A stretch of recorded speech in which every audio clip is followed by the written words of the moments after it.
These soldiers undergo specialized training to successfully defeat the enemy in the most difficult environments. Right now, they continue to liberate their land. This is the story of the 128th Separate Mountain Assault Brigade. The unit faced the onset of the full-scale invasion in central Ukraine, enduring rocket attacks, but they swiftly moved to confront the enemy near Zaporizhzhia. Within a few days, news spread about the brigade's fighters. Here, they had captured the latest Russian 6C8 high-precision 12.7mm sniper rifle. And here, they managed to apprehend a Russian lieutenant colonel who headed up an information and psychological countermeasures group. The Russians even deployed an aircraft to rescue him, but were not successful. And later, one of the 128th Brigade soldiers made headlines worldwide. They gave me 1 javelin and 3 missiles. They made it clear that if I didn't achieve any results upon firing them, they would take them away. A whole column of Russian armored vehicles approached this soldier's position near Enerhodar. First, he eliminated their tank, followed by an infantry fighting vehicle and an anti-aircraft gun. With backup missiles, Alexander destroyed 2 more armored vehicles and an armored personnel carrier. As the Wall Street Journal reported later, no one had ever blown up 6 targets in one day with a javelin before him. However, the 128th Brigade's engagement in the full-scale war was not its first battle. This year marks its 101st anniversary. After Ukraine regained its independence, the commander of the 128th Brigade became the first military officer at this level to declare support for Ukrainian statehood. Following the start of the hybrid war with Russia, the unit excelled in the battles for Luhansk Airport, Severodonetsk, Rubizhne, Lysychansk, and Debaltseve. The brigade celebrated its 99th anniversary in Mariupol, now known for the tragic events that happened there, where they unfurled a 128-meter-long flag of Ukraine. But despite all their combat experience, the full-scale invasion presented an unprecedented challenge for the brigade. At the onset, enemy aviation posed a significant threat. It was an entirely new challenge, but we swiftly learned how to fend off enemy aviation. Near Kyiv, the brigade shot down 5 aircraft and 2 helicopters. In addition to defending the capital, the brigade's fighters held positions near Zaporizhzhia.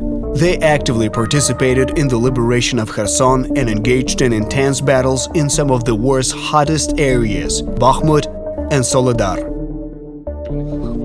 The Russians came wave after wave. They seemed to be drugged up or something. Oblivious to their surroundings, they were just pushing forward. No sane person would crawl across a field littered with the corpses of their comrades and use them as cover to advance further.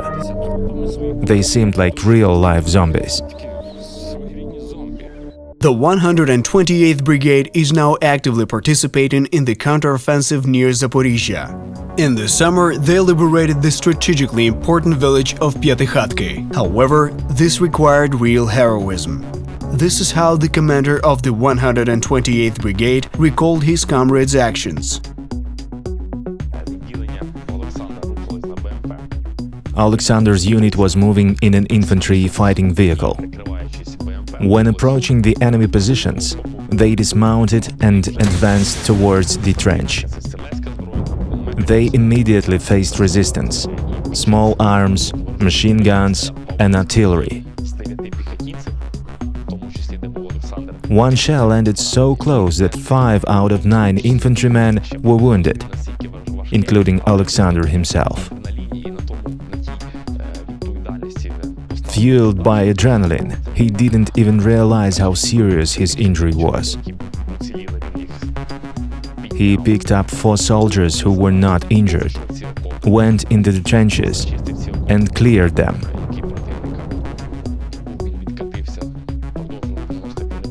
In doing so, he was wounded again,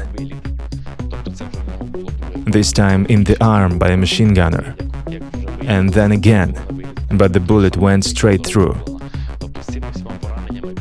Even with these injuries, he completed the assignment and seized the position. and then he evacuated the wounded soldiers, making a makeshift brace for himself from tourniquets and his assault rifle.